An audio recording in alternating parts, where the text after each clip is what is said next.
Bon, salut à tous, nouvelle semaine, nouvelle vidéo. Donc cette semaine dans la vidéo, on va s'occuper d'arranger une parcelle avec la pelle mécanique. Et oui, on la voit assez souvent parce qu'il y en a tout simplement besoin. On va aussi commencer les épandages de fumier pour tout ce qui est futur semis de céréales. On va également s'occuper des brebis, pas mal de boulot vu qu'on tire vers l'automne. Et on va s'occuper, vu que les journées raccourcissent, de métamorphoser encore le Newland. Nouvel éclairage LED dessus, vous allez pouvoir voir la différence. Donc on perd pas plus de temps. On s'y colle.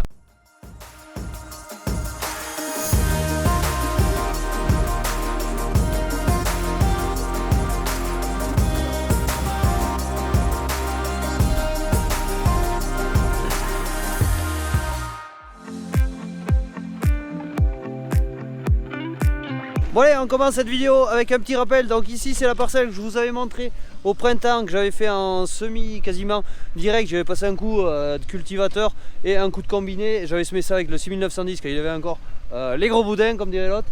Donc c'est une prairie qui avait à peu près levé et les sécheresses et les coups de chaleur répétitifs ont eu raison d'elle. Donc il n'y a absolument plus de prairie. Par contre on a un super tapis de mauvaises herbes ici qui a tout étouffé.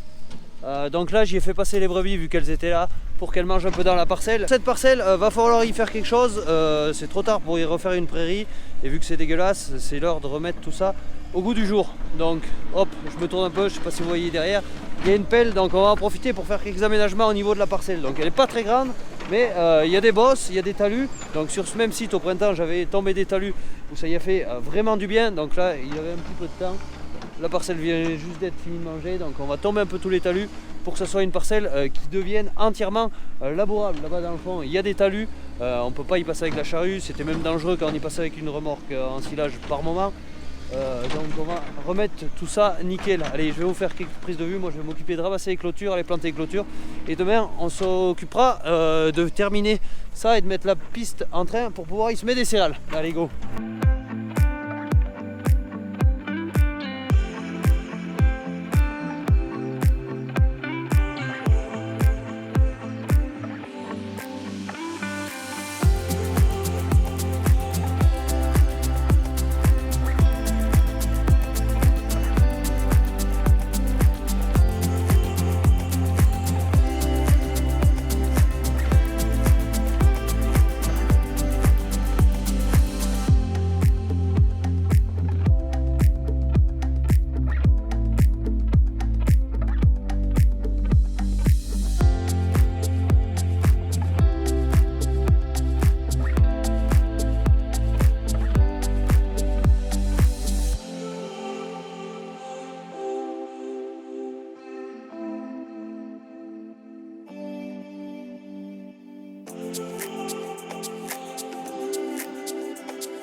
Bon allez, on se reprend le lendemain matin. Donc hier soir il s'est pas bricolé bien tard, j'avais pas mal de boulot aux clôtures des brebis. Donc là je suis dans le 6910, j'ai fait suivre le chien, il y a le chargeur à l'avant, des tuyaux, du gravier derrière. Tout simplement il y a une chaussée à reprendre qui m'embête pour la parcelle.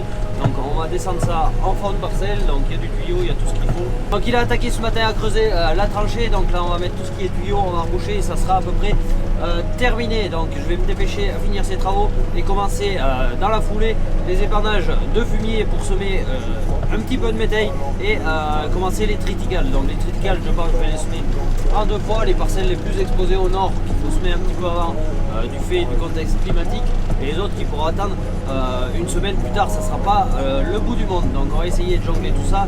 Pas forcément évident, sachant que les mères des agneaux je les amène assez loin, il y a 20 minutes de chemin rien que pour les amener, 20 minutes le soir, ça fait 45 minutes grosso modo, rien que de mouvement de bêtes, plus celles-là qui sont là-haut qui n'ont rien grillagé. Donc c'est un petit peu speed, sachant que les journées raccourcissent, c'est pas forcément évident.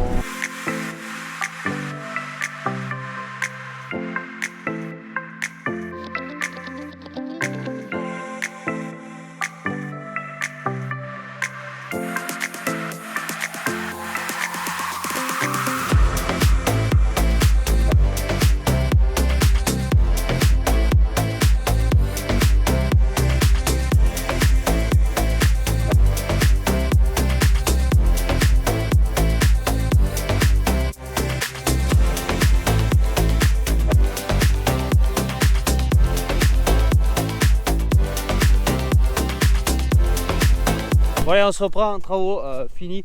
Bon, c'était l'histoire d'une paire d'heures de pelle. Bon, comme vous pouvez voir, les talus maintenant ils sont estompés. Quand j'aurai labouré tout ça, passer un coup d'herse rotative, ça sera finition nickel. Donc le coin le plus dangereux de la parcelle, il était là. On s'embêtait vraiment avec le matériel, on ne savait pas s'il fallait enjamber le talus ou faire quoi. Donc là maintenant ça sera pente régulière. Donc le but de l'opération c'était arranger la parcelle pour pas s'embêter avec le matériel, perdre le moins de temps possible et économiser du gasoil. Donc le but c'est aussi dans les parcelles, même si elles sont pas bien grandes chez nous, d'essayer d'être productif pour essayer de faire du boulot, surtout quand on est loin de la ferme. Bon allez, je vais redescendre l'ensemble, benne et tout, aller vider ce qui reste dans la benne au tas. Et cet après-midi je viendrai préparer un peu de clôture et ensuite je préparerai les ensembles pour commencer les épandages de fumier, enfin.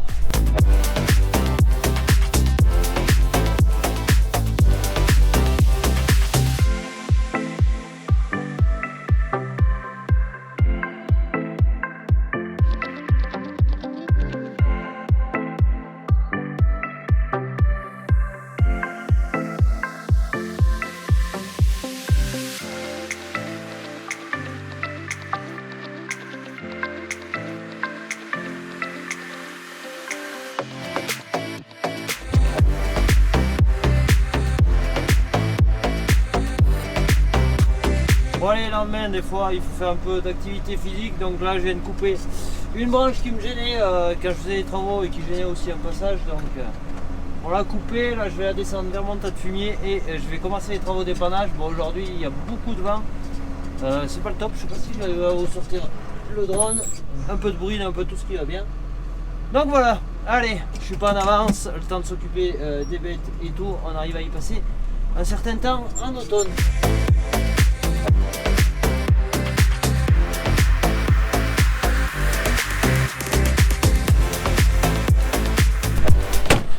Allez, premier épandeur chargé, on va aller vider tout ça.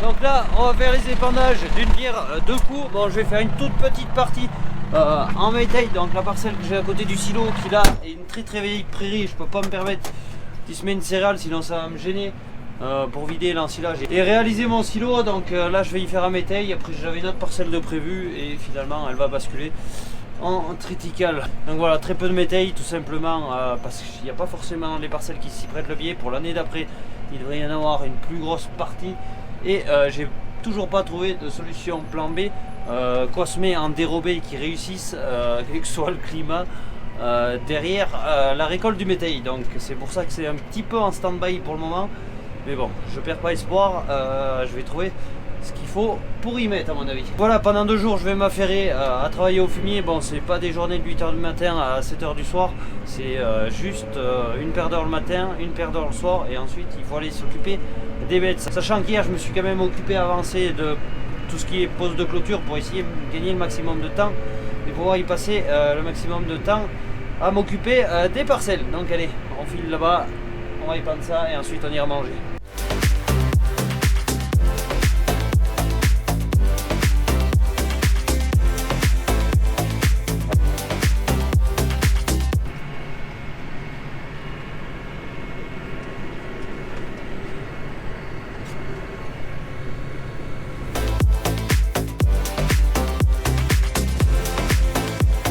Donc fumier fini pour cette parcelle, avec une petite particularité sur celle-ci, c'est qu'à l'époque, cette parcelle, j'avais interdiction de la labourer vis-à-vis de la PAC. Elles étaient devenues classées, je ne me rappelle plus son classement, zone je sais plus quoi. Du coup, j'avais pas le droit de la labourer, j'y avais passé un glyphosate, j'avais refait de l'herbe, ce qui n'était pas le top. Et de toute façon, la prairie avait réussi que moyenne. En plus, il y avait eu des attaques sangliers, donc là, elle a 4 ans. J'en profite que maintenant, apparemment, j'ai le droit de la labourer. Donc je vais la labourer et je vais y semer une céréale, même si c'est pas le meilleur endroit. Il faut savoir que le gel dépose énormément, je suis pas loin d'une rivière. Bon, on verra ce que ça donne, mais comme quoi, dans notre métier, on est libre, mais avec certaines limites, même des prairies temporaires. Aujourd'hui, certaines, on a interdiction de les labourer. Donc quand les lois sont un peu contradictoires par rapport à l'environnement, donc ça me laisse parfois sceptique. Quelle orientation la France veut donner à notre agriculture? Bon allez, maintenant je vais aller faire une petite parcelle de chaume ensuite faire la parcelle de métail, une autre petite parcelle, bref. Aujourd'hui ça va être du bricolage dans les petites parcelles, demain ça sera un peu plus grand et ça sera un peu plus loin surtout. Donc voilà, allez go. Bon, ici on est dans la petite parcelle de semences et je sais pas si vous avez pu voir ce rush que je vous ai mis. Énormément de repousse au cul de la batteuse. Bon, ça va pas être le seul endroit. Bon, ça me fait un peu mal au cœur sachant que le cours des céréales, bon, après c'est beaucoup visuel, mais n'empêche que il y a un petit peu de perte quand même. Donc je sais pas si ça vient de l'année, que le grain était plus petit, difficulté à battre ou compagnie, mais c'est vraiment dégueulasse. Ce qu'on peut dire, c'est que le déchômage a quand même bien fait son boulot.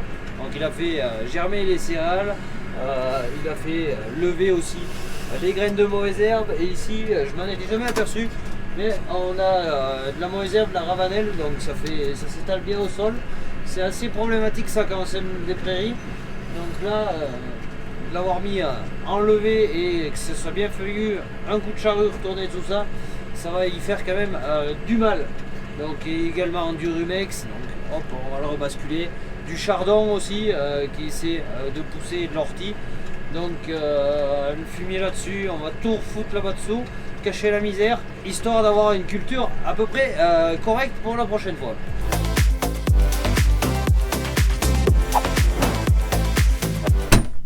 Hop, bon allez, pause dans les travaux d'épandage, il se fait l'heure d'aller récupérer les brebis qui sont hop, là-haut derrière. Donc 20 minutes de chemin, bon, il faut pas longtemps pour y aller en quad. Mais bon, allez, on y va. Je charge la horde de chiens.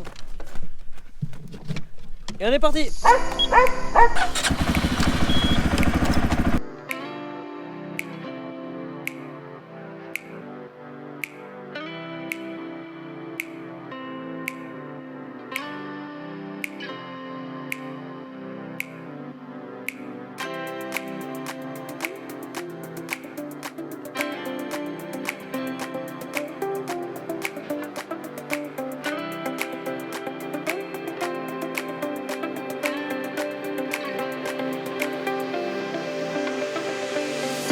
Bon allez, les brebis se ramènent et j'ai les pubs qui n'a pas voulu passer derrière. Bon, elle ira tout à l'heure, comme vous avez pu voir. Sur un rush la semaine dernière, elle donne pas sa langue au chat à ce moment, il passait derrière.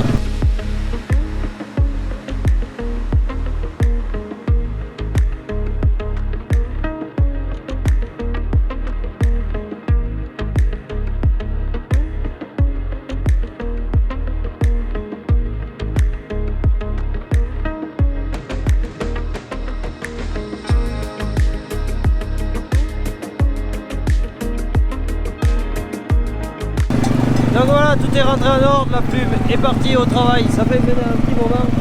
Roxy qui les arrête devant, et les deux autres qui rabattent et qui empêchent de rentrer les brebis sur les côtés, donc ça se passe plutôt pas mal. Elle est bientôt arrivée, on va trier tout ça, et les agneaux vont enfin pouvoir boire du lait.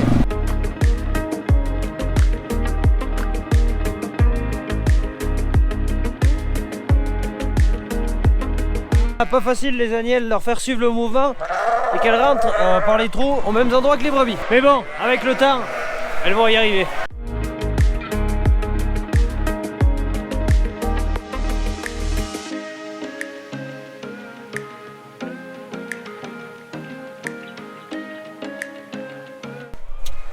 Bon, je sais pas si vous voyez quelque chose, moi j'y vois rien. On va démarrer le Newland pour distribuer le foin.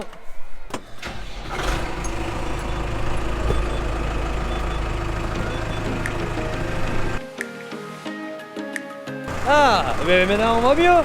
Bon, je vous passe un peu la modification que j'ai pu faire il y a quelques semaines de cela sur le Newland. Donc j'ai changé tout ce qui est LED. Donc on se regarde le montage, tout ça, quelques explications, on se reprend après.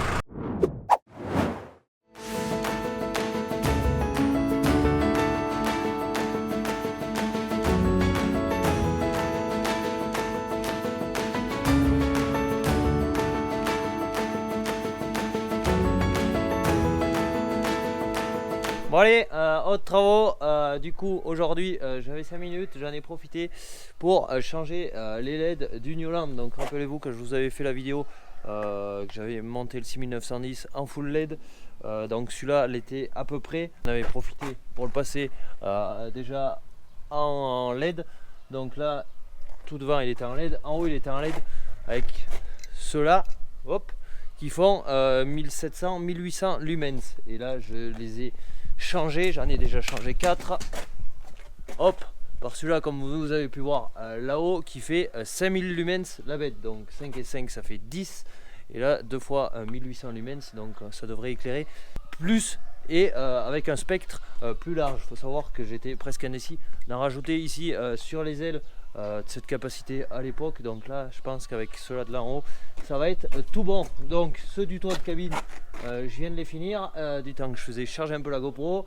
Là il me reste les deux en latéraux à changer, donc je vais y mettre absolument les mêmes. Donc ça sera les 6 mêmes phares. Les phares ils sont là, hop.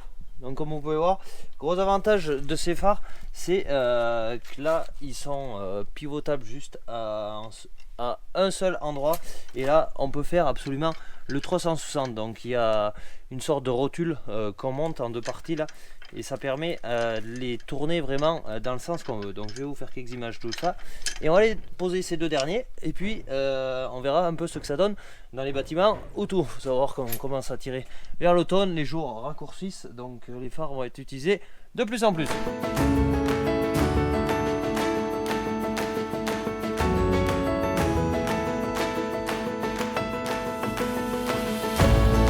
Bon, c'est peut-être pas très visuel à l'œil nu, mais quoi qu'il en soit, les nouveaux phares, ils sont beaucoup plus gros.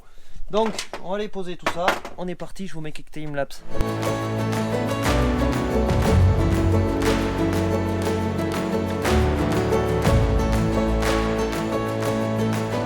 Bon allez, phare installé, j'ai commencé de mettre mes connectiques, donc je vais raccorder ça avec hop, une prise Dutch ici qui fait étanchéité.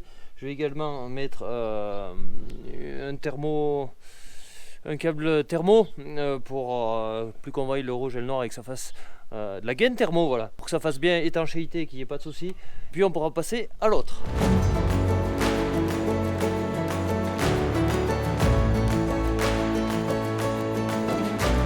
Bon, celui-là posé, ça s'est plus que bien passé. Donc connecteur Dutch, il se retire et il se met très facilement, c'est étanche.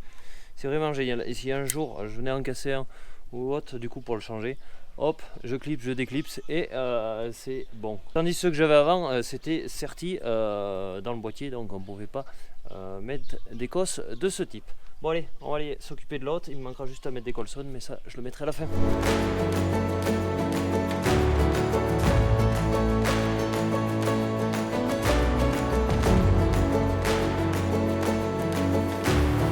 Bon allez, montage terminé. Donc celui-là aussi, après le 6910, il sera intégralement full LED, que ce soit à la cabine, sur les côtés ou ici devant. Donc tout équipé en LED de marque Graver. Donc au final j'aurai deux tracteurs intégralement équipés en LED de la marque Graver, pris chez AgriProLED. Je vous mettrai le lien, les liens d'AgriProLED si vous voulez aller voir un peu ce qu'ils font en bas dans la description. Quoi qu'il en soit, moi je vais tester un peu ces phares. Je reviens vers vous dans quelques temps quand j'aurai pu les essayer et vous donner mon impression, voir si ça fait vraiment de l'écart avec ceux qu'il y avait avant. Allez go!